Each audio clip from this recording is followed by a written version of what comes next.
Entre 1618 et 1648, une série de conflits armés déchire l'Europe. Le traité de Westphalie vient mettre fin à ces guerres et pose les bases des territoires européens pour les siècles à venir. Le Saint-Empire romain germanique n'est plus qu'une institution sans pouvoir, morcelée en 350 États impériaux. L'aristocratie allemande va redoubler d'ambition et de créativité pour marquer son territoire. Tous ces seigneurs ont un point commun. Leur pouvoir s'exprime dans leurs domaines, leurs châteaux et leurs jardins, qui empruntent à un modèle unique, le château de Versailles, dont l'édification commence en 1623.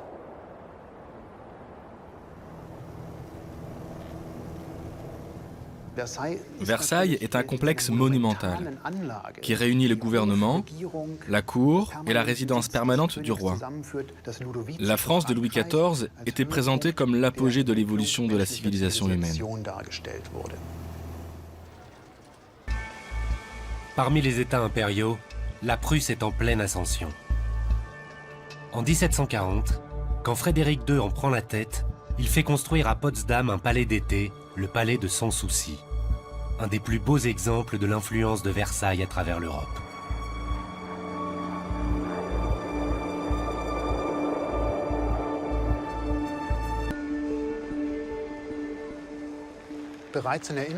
Le lien entre le château et la culture française que Frédéric II aimait tant transparaît d'abord avec l'inscription « Sans souci ». Mais en même temps, Sans souci est en quelque sorte le modèle contraire de Versailles.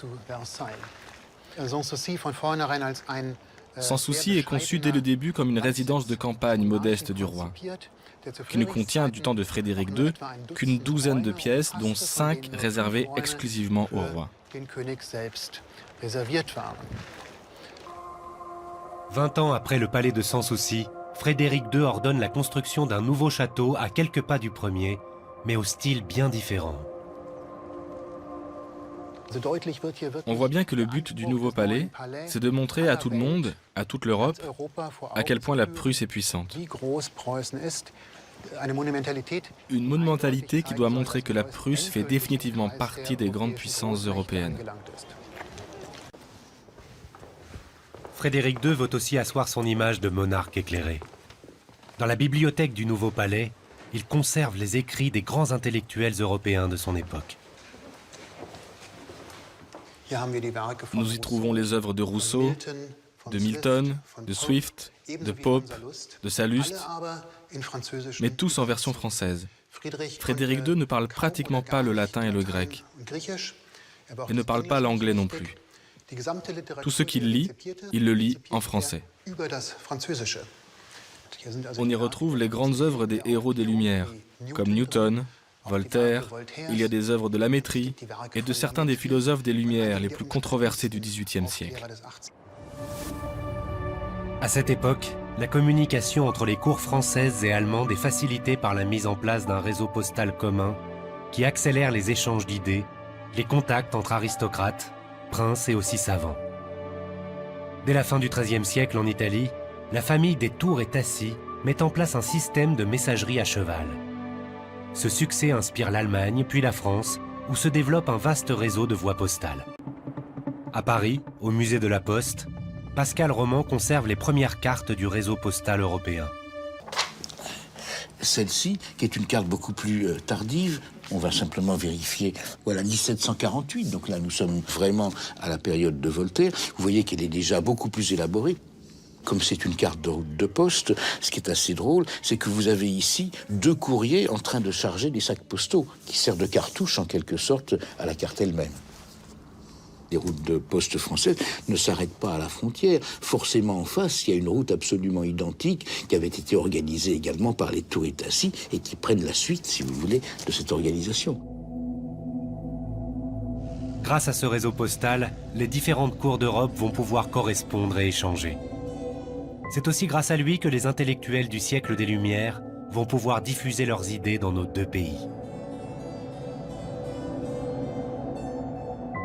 Une ville allemande conserve aujourd'hui dans sa bibliothèque le plus grand nombre de traces écrites de ces échanges entre princes, souverains et intellectuels. Il s'agit de Gotha, dans l'état de Thuringe. La résidence des ducs de Saxe-Gotha devient également à partir du XVIIe siècle l'un des centres de l'édition en Allemagne. En parallèle à cette correspondance européenne, les précepteurs qui circulent de cour en cour participent de cette diffusion des idées et des savoirs. Le fait que le français soit aussi important à la cour a certainement à voir avec de fortes préférences personnelles. Il y a ce précepteur, Ulrich von Thun, qui apporte beaucoup d'idées françaises à Gotha. Il y a la duchesse Louise Dorothée qui s'intéressait beaucoup à Voltaire et qui admirait la littérature et la philosophie française.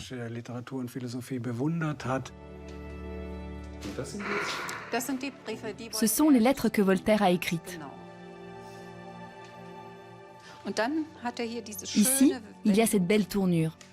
Il est important pour toutes les nations de l'Europe de s'instruire des révolutions de l'Empire. Il fait toujours le lien entre l'Empire allemand et l'histoire universelle. Nous avons ouvert l'agenda à l'année 1753, par exemple. Voltaire a séjourné pendant 1 mois au château. Il arrivait de Potsdam, où il avait été mis dehors par Frédéric II. Il a d'abord fait un arrêt ici à la cour, auprès de son amie Louise Dorothée. Il est resté un long moment, et on voit ici Monsieur de Voltaire, souligné en gras.